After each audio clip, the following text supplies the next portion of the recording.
Hi, guys. Welcome to another episode of the Weekly Mash with Book Mash, where we spotlight some amazing authors, big and small. We're your go-to bookish deep dives, fantasy flings, and the authors behind the magic. Today, we are more than excited to have the amazing C.R. Lee on here. She is the author of Hunt for the White Witch, which is a spellbinding second installment in her fantasy romance trilogy. If you love a blend of high-stakes magic, forbidden feelings, and fae politics, this one's for you. Oh, Malanta. It's funny because we went to a bookish market the other day, and Miranda found me a sticker. I do have it right here. And it says, "I love fairy smut." So yes, I think I have one of those actually. I love that. That's so funny. I love all of the smut. I know I get made fun of a lot. We've got lots to dive into: betrayal, blood fae queens, and one fairy magi on a mission. Magi. I was right the first time. That's the way I pronounce it. It may be incorrect. That's the way I would pronounce it too. So it's 2 against 1. We're gonna go with it. Awesome. Well, I'm sorry. I'm not good at pronunciation. So first of all, welcome to our show and happy early 50th birthday. Is that right? On this, just had my birthday. Oh, it just happened. Well, happy late birthday in that case. My birthday's on Thursday, so we share a birthday month. Oh, cool. Yeah. Did you have any fun plans? Nice because you get presents for Christmas, and then 6 months there later you go. You get presents. Yeah, I love it. I know my daughter's is actually the 25th, and it's literally 6 months. So every half a year she gets birthday present. Yeah, she's a lucky duck. Yeah. Did you do anything fun for your birthday to celebrate? Yeah. My family took me like this indoor mini golf arcade place, and we all hung out, and I failed utterly. I'm terrible. I'm horrible. All of that stuff. There was like a little bowling thing, everything. I just lost across the board, but that's okay. It was fun. They should have let you win since it was your birthday. Yeah. Yeah. Well, actually, no, my daughter kept saying that. Let her win. It's her birthday. And I'm like, don't do that to me. That sounds so fun, though. Yeah. It was. They're always really good to me. That's fun. So, CR, would you like to introduce yourself? Tell us a little bit about your book. Anything fun and quirky about yourself? Fun and quirky? I'm 50, so there's... the quirky is more gone up, maybe the fun maybe down a little, but I've been writing for a very long time. I have been writing since I was in high school. I was always gonna, you have it in your head, I'm gonna write a book someday. And it was probably around when my son hit 5 and my entire life revolved around those kids that I decided I needed something for myself, and it was now or never. So I was probably in my mid-30s, and I joined a writer's group, and it's just gone on from there. A few years ago, I used to be a fantasy reader, and I went on a romance binge, and I was like, oh, I could do this. I could write romance. And it was not as easy as I thought it was. Okay, I made a lot of mistakes with those first romances. But then Romantasy started getting really big, and I'm like, well, this is perfect, right? So I have fantasy and I have romance, and now I have Romantasy. So that's been fun to sort of be able to do both. I really enjoyed that. That's awesome. Can you tell us a little bit about The Hunt for the White Witch? Sure. Well, it's the second book, obviously. So it's basically the story revolves around 2 main protagonists. There's Katya and Eamon. So Katya is, kind of a regular person. She's just been kind of sheltered her whole life. And as she goes through book 1, she starts learning about her history, the things that her mother never told her. Her family was very deceptive about all of that, and she learns that she has powers. You know how that goes. And the second book is really a lot of her coming to terms with what she did in book 1. So it's very much, the first book is sort of about finding yourself, right? A little bit of a coming of age kind of tale. The second book is more about forgiving yourself and forgiving each other. She has to forgive herself for the things that she's done.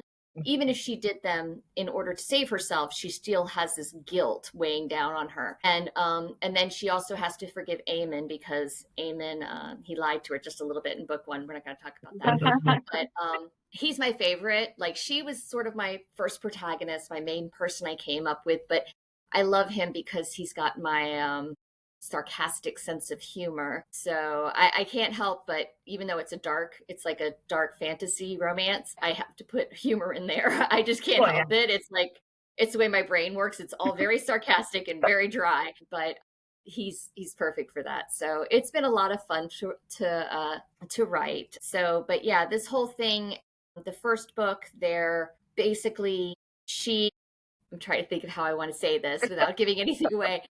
She gets accused of a murder that she didn't commit, and she runs away from the palace, and he's chasing after her, and chaos ensues. They end up in an underground realm, and that's the thing that I think is the most fun about my books, these books at least, is there's sort of a surface fae and there's an underground fae. And the surface fae, they, it's their magic is based on like a crystal system. So each crystal has a different magical property, healing or divination or whatever. Blood fae live underground. And I kind of use sort of a little bit of vampire kind of lore. Mm. So if they go in the sun, they don't get hurt, but they lose their magic. Whoa. So the blood fae, like their magic system is a little different. So it's kind of got this dichotomy of the two worlds, which I kind of enjoy. And I thought that was kind of fun. So, and in book 2, very much the same thing. You're partly on the surface and there's a lot of political stuff going on there. But then you go into the underground realm, and that's where you meet the Blood Fae Queens, and things get a little bit darker and spookier. But for this book, they're mostly just trying to evade the king's forces because Hunt for the White Witch, they're after her, right? So she kind of humiliated the king, and now he's chasing after her, and she's also searching for her family at the same time. So, and Aemon is just trying to be forgiven. He just wants her to forgive him, and he will pretty much do anything for that. So, man, that's kind of a nutshell. I don't know if I did a very good job at that. But no, you did great. Miranda make a joke on our podcast where we just sit and we're like, yes, talk to us, tell us all the things. Well, it's kind of weird because it's the second book, so I'm trying not to give too much away. Oh, yeah. So, but yeah, and there's still one more book to go, which I pretty much wrote a lot of in the second book. I had to cut it out. So hopefully that won't take me quite as long. We're going to hope about that. Yeah, I say in a lot of our I could never be an author because, especially like a fantasy author, because I would just expect people to know like my world and like the history of my world. And like, I just want to write the good stuff.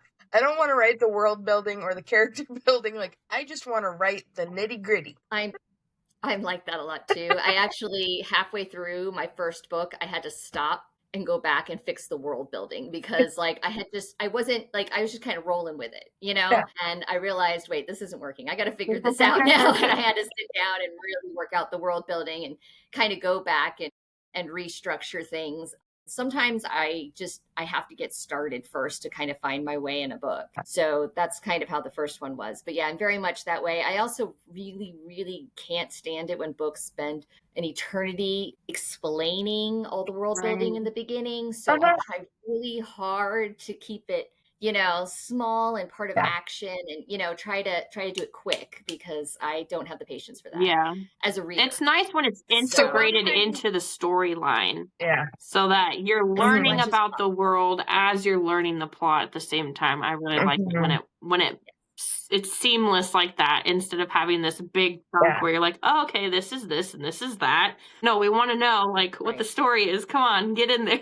Exactly. And I try really hard to do that. Not always perfectly successful, but that's the goal, right? Is to introduce that world building without anybody noticing. Yeah. Yeah. So do a spinner pick on our actual like regular episodes. And this last spinner pick we did, we picked sci-fi on accident. Nothing against people with sci-fi. But we don't read sci-fi. So Miranda's sitting here Googling like sci-fi, and one of the book that we picked was When the Moon Hatched. Well, number one, it's like 800 pages or something. And to me, like, I was like 30% done. And like that whole 30% was world building. And I'm like, I can't do this anymore. So it can be unfortunately daunting. And I think it depends. Like you guys, your moms, so you have about this much time in your day, right? Yeah. I used to, when I was younger, I would read I was a huge George Martin fan. Okay, Yeah. George R. R. Martin. Yep. I love those big, thick books, and I could spend forever reading it because what did I have to do, right? As soon as I had kids, that's when I started going to like YA and like, romance and things that were more, were quicker because I just didn't have the time or the patience really to have a book that lasted that long. Of course, I'm writing pretty long books, but his books are like 1,000 pages. Okay, I'm keeping it around 450, 500. So I have the whole Throne of Glass set, or not Throne of Glass. That's a different set. The whole what is that, Miranda? The Zodiac Academy. Roses. No, because I have that right there. I don't remember what it is. The TV show we watched. Game of Thrones. That's what it is. Game of Thrones. Yeah, that's what I have. Yeah. I have the whole box set because I watched the whole TV series. It took me like 7 times to watch it. And then I was like, I want to read it. I know that we're missing some amazing stuff from the books and I want to sit down and read it. And I bought the whole box set, and as soon as it came, I'm like, oh boy. Yeah. Big book? I tried when Dance of Dragons came out, I tried to reread the whole thing again, and by the time I got to that part, I was like, I can't do it anymore. I was done. It was so long. I mean, God, it took me forever.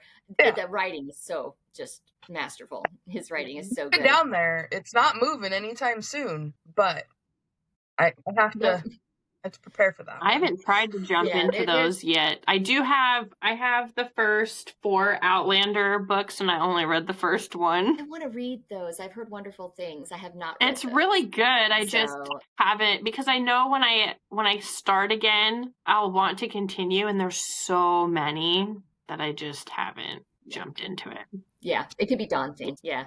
My problem is I think it's Kindle Unlimited. I tend to start books and then I go, and then I move on to something else, and then I move on to something else. My attention span is not what it once was. So if you don't hook me in the first like 5 chapters, I'm gonna find something else because I don't have time to sit here and try to force myself to read it. That's funny. Yeah, I think I'm just lazy these days, and I can't seem to. I'm not. I always try to give like the book the benefit of the doubt. So if I'm not feeling it, I just keep pushing myself. And then if I get like 3/4 of the way through and it's still not great, then I might DNF it. But I always try to give it a chance. Well, that's why I say Kindle Unlimited, because I think the fact that I can just try out different stuff, it's good because you're trying out different stuff and you find really great authors sometimes, right? I mean, because you wouldn't necessarily give them a chance otherwise. Which is part of the reason why my books are in Kindle Unlimited, So, but at the same time, it also makes you feel just like, it's like the library. Like, I could try this one, I could try this one, I could try this one, it is so easy. And you're not like, well, I paid for that, so now I'm going to read it, right? Yeah. Like all my physicals that I have. Yeah. Yeah. I've been starting to collect more actual physical copies of stuff just because they're getting so pretty with the edges.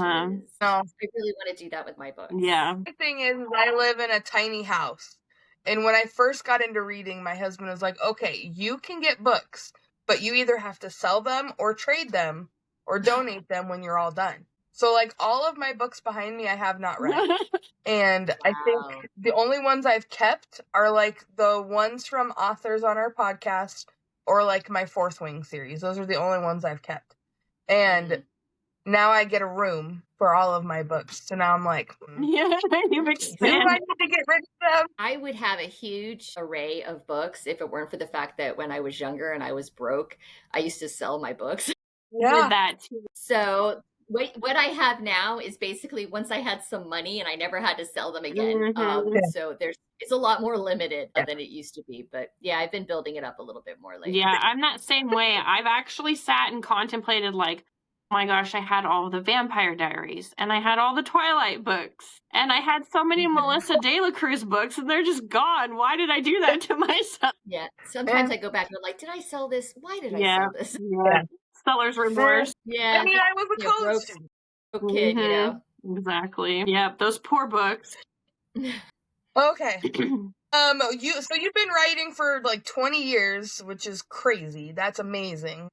Like I said, I wouldn't have the patience, so I give anybody kudos who can do it that long.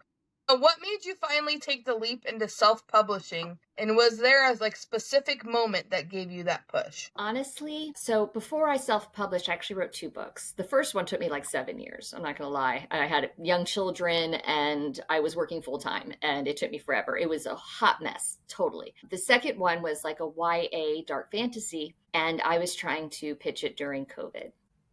And basically everybody said, not going to happen. And just the whole process of getting an agent is heart-wrenching and it takes so much time, and I am not a patient person at all, at all. And it just, it just tore me apart. And I gave up for a little while. Honestly, I just was like, I can't do this emotionally. I'm not able to handle this. The constant waiting on people and rejections. And, I think I can't tell you how many times people would say, well, I like this, but I don't think I could sell it. And I just start crying. So I gave up for a little while, actually. And a girlfriend of mine got me into, I'm trying to remember what the series was. It was a smutty romance, and the Crossfire series. I think that was right. And I just went crazy. I was like, they have smutty romance? Ooh. I used to make fun of my mother. I was that person who I used to make fun of my mom because she had all those little Harlequin romances with the guy on the front, Fabio or whatever. And I totally made fun of her. And here I started writing them, right? So my friend got me reading those books. And after probably a billion, I was like, I think I could do this. Because I knew at the time fantasy was a harder sell. Self-publishing. Romance sold better as a self-publishing. So I thought, oh, maybe I could do this. So that's when I wrote my first series, my first romance series, the Never You series, which is just a college romance where I got to have a little fun. I really enjoyed doing something where I didn't have to sit here and figure everything out. Yeah. I basically put it in my hometown and was able to just kind of enjoy that plot and have the banter and that sort of stuff. And that was fun.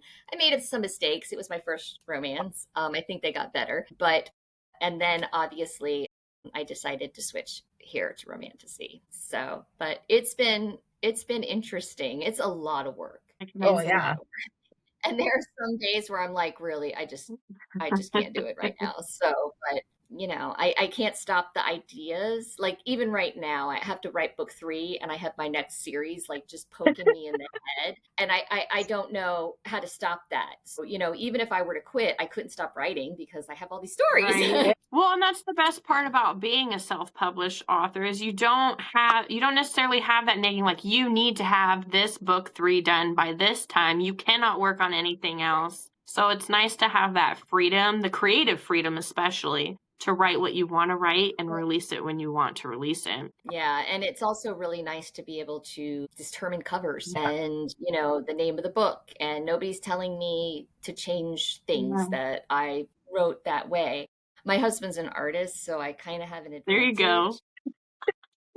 Nice. Yes, he's stupidly talented, so he does my covers for me. So I'm very fortunate in that respect because I know a lot of self-published authors that just go bankrupt paying people to do the covers. Yeah, that's lucky. We were talking. Very nice to him. We were at that market. We were talking to one of the authors, and somebody asked who did her cover art and her character art, and she goes, "Actually, it's my brother-in-law." And they go, "Oh, so you just pulled whoever would do it?" And she goes, "Pretty much. I don't have to pay him very much. I normally just feed him." Right. And he does it. I'm like, well, that's smart that you're doing it that way. Well, the best part is he's really into this stuff too. Even though it's fantasy romance, he loves my books. I don't know why. I don't know what's up with him. He likes my books. He even liked the college romance series, which is hysterical, right? I think it's because he gets my sense of humor. So he sits down with me, we hash out ideas, and he's the best. So he's really involved in a lot of respects. It's even, it just makes it so cool that, he's so supportive, and it's just, I'm very lucky. Yeah, that's wonderful to have. That's great that you have that support system. Very much. Okay, I have questions. I'm here. We're seeing Romantasy explode right now, just like you mentioned. What do you think draws people to this blend of love and lore, and how do you balance the heat with the high stakes? Ooh, okay. That is a loaded question. What draws people? I mean, it's sort of, I guess it's just everybody wants to escape. I mean, we were all wanted to be princesses or or maybe the knights, depending. Some of us wanted to be knights growing up. And, this is sort of a way for us to fulfill that with, in a safe way, obviously. I mean, I don't want to be battling dragons, but if my character's battling them, cool. And then you add romance to that, because a lot of, as a lot of us women, that's something that really appeals to us, because romance has, it's interesting to me that, as somebody who's written both, fantasy is very plot driven. Romance is very character driven. So when you take those and kind of mash them up, I think it creates maybe a deeper sort of book, because you have to have all of those aspects sort of balanced. It's definitely made me a better writer, I'll tell you that. But it is a balance. It definitely is a balance. And I'm more of I've learned I enjoy slow burns more. So I tend to try to lean towards a slow burn, just because, you get all that angst, So that's sort of where I go with the steam. But that was very hard for me starting out. I swear I blushed and giggled through the whole first book so much. I just could not handle it. And, my husband made fun of me because I'm just sitting there, writing. Now I'm just like,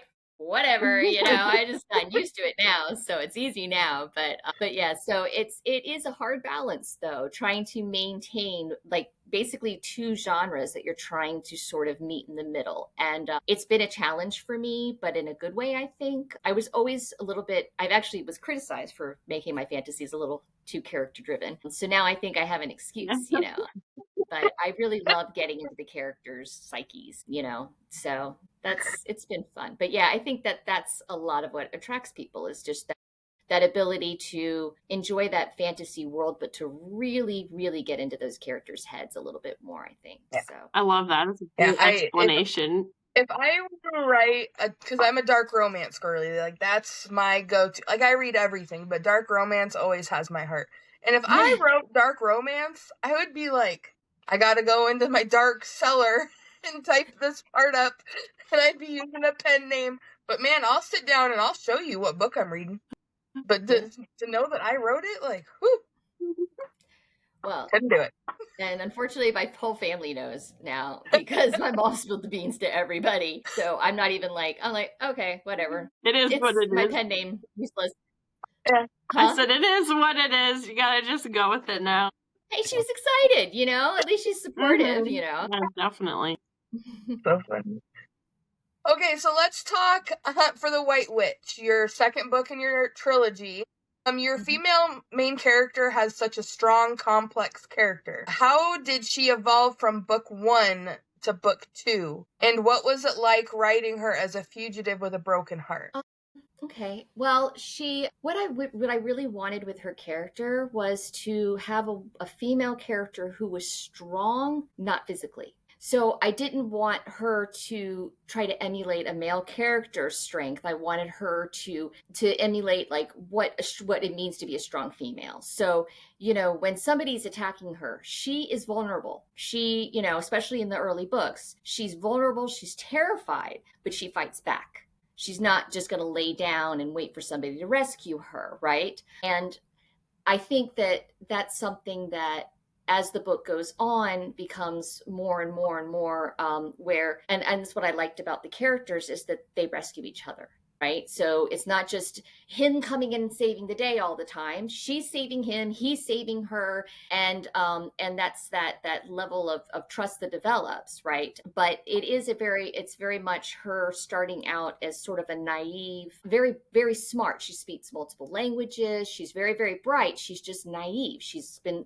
lived in this one little temple for her whole life. And so everything she encounters is new. And as she goes through it, she's sort of becoming more familiar with who she is and who she is outside of all of that. And all the things that she has to fight, all the things that, like I said, she fights back. She's not one to lay down and die. She fights back. But in doing so, she's also challenging her own morals. So that was sort of a really big push into book 2, was taking that concept and having her deal with that and to evolve the personality that way. Because I think, I don't know, as a writer, you have to be very empathetic, right? So you have to kind of get into their heads, and that's sort of me and how I think I would probably respond in a situation like that. You know, when things happen, sometimes that are outside of your control, you still blame yourself. You still feel that inside yourself. And it takes some time sometimes to work through that, and Eamon's really great at helping her with that. So, and throughout the book, she becomes more secure and a little more brutal. Like she gets to the point there as that last book is going, and she's like, I am gonna F everybody up, and I don't care, like she's like, screw you. So, and but I think that a lot of that comes from my personality. I have 2 older brothers, so yeah. I'm scrappy, but I'm also 5'3" and like this. So yeah, so I think it's been real fun, but I think a lot of it is just sort of discovery. As I'm going, her character is evolving based on what she's interacting with and what's happening in her life. I didn't really plan book 2 to be like that. That just kind of happened. So I always have a very nice outline that I completely ignore when I start to write. So like not completely, but I tend to change it, So she might start out one way and end up totally different because the characters kind of lead you sometimes. Yeah, and I think readers really love the strong female main characters right now. So having her be independent, but also having Katya and Eamon like build off of each other and help each other grow, I think that's a great thing, or that characters that readers will relate to and want to read. Yeah. I hope so. All right, we've got a fun one here. If Katya had a playlist while trekking through danger to save her mom, what are 3 songs that would absolutely be on it? Goodness, let me think about this. Not really sure. Welcome to the Jungle. Okay. Yeah. Okay. My husband's a big Guns N' Roses fan. Welcome to the Jungle. Let's see. Sympathy for the Devil. That's Rolling Stones. Because it gets pretty dark there for a little while. And I have to think. Wood, Alice in Chains. I'm a very rock girl, so there you go. Well, I think that kind of suits with like the romantasy, right? Yeah, like rock and roll. Yeah, so I mean, it's especially when she's dealing with the underworld. It's a rough trek that they go through in that. So it gets pretty dark there. So I like it when it gets really dark. Like rock. Did you guys hear that Ozzy Osbourne passed away this morning? No. Yeah. Are you sure? Are you sure that wasn't clickbait? No, 100%. I actually looked it up, and he actually passed away this morning. Oh no! Oh, wow, I'll have to look that up. Bad day. Yeah, I was like, I gotta text my dad. Yeah, that's sad. I know. I'm so glad he did that farewell show. That Yeah, that's sad. Maybe he knew. Anywho, we always like to ask off the book questions. So tell us, if you could have one magical creature as a pet or a sidekick, what would it be and why? Okay, so this is going to come from my early fantasy reading days, and before I got into romantasy. There's a series called The Dark Elf, and he has a familiar that is a Black Panther. Named Guinevere, and I thought that was the coolest thing ever. So I'd probably want something like that. I'd love to have a Guinevere. That would probably be my familiar. Cool. I want to be able to walk down the street and anybody messes with me, Guinevere's gonna kick their ass. So I want a dragon. So I would have to think about it for a while. I don't know. I love the little. I don't know if you've read Neverkeep by the Twisted Sisters, but they've got the little tiny baby dragon things. I feel like that would be fun. That would be fun. I have a character in my book that's got an owl, the little ones, That would be cool. I just, I mean, just for cuteness sake, I just think that's really fun. I mean, a Hedwig, you can't go wrong with a Hedwig. I have a Hedwig stuffed, right? So. Well, especially when they're familiar, because you can kind of see through their eyes. I mean, if we're going all beast, right? Yeah. So that's always kind of fun. But yeah, I love the idea of having a tough familiar that nobody can mess with me. Super cool. Yeah. All right, we're going to do some quick hits. So don't think too hard on the answer. Just throw out what you think of first. Forest hideout or castle dungeon? A slow burn or enemies to lovers? We already know this one. Maybe.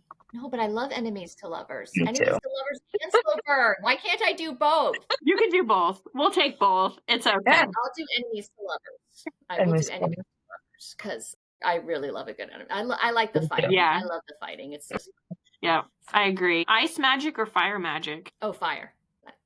Yeah. Fae Elsa. wings? We're not doing Elsa. I agree. Definitely. We're grown up now. Yes. Exactly. Mhm. Yes. I want to be able to burn things. Destruction. Very good. Fae wings or dragon scales? Oh, wings. Heck yeah. A fly? Yeah. That'd be awesome. Yeah. Right at midnight or at dawn? To right? Mm-hmm. Okay. Sorry. I didn't understand the question. Probably midnight. Yeah. I get up early, but I'm totally not functional until at least afternoon.